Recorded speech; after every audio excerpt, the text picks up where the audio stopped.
Okay, so I'm out on an outdoor terrace at the federal courthouse in Portland.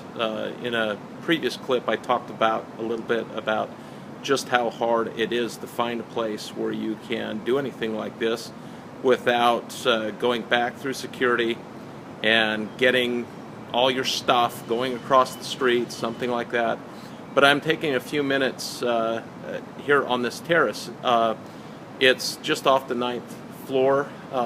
It's outside, as you can see. It looks like it could be kind of a smoking terrace, but there's a sign that says that you're not supposed to smoke here.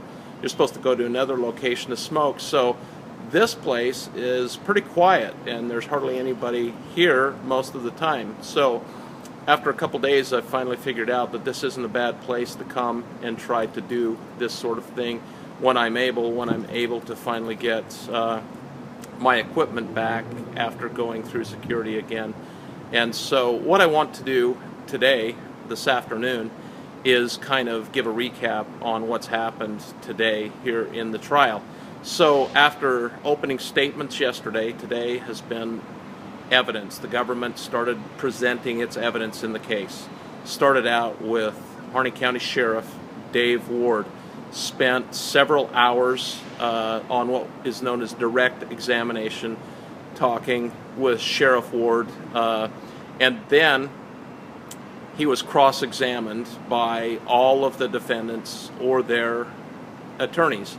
That took most of the day.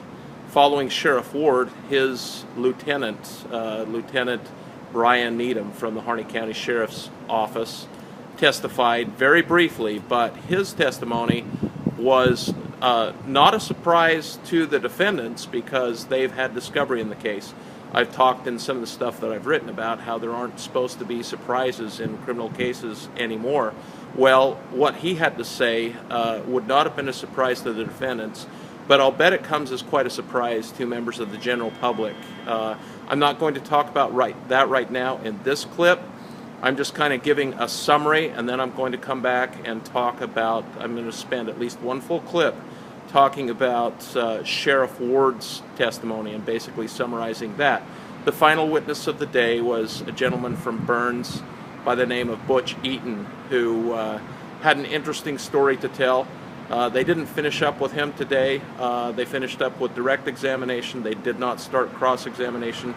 He'll be the first witness tomorrow morning. So I'm going to conclude this clip and come back with a separate clip talking about Sheriff Ward and his testimony here today.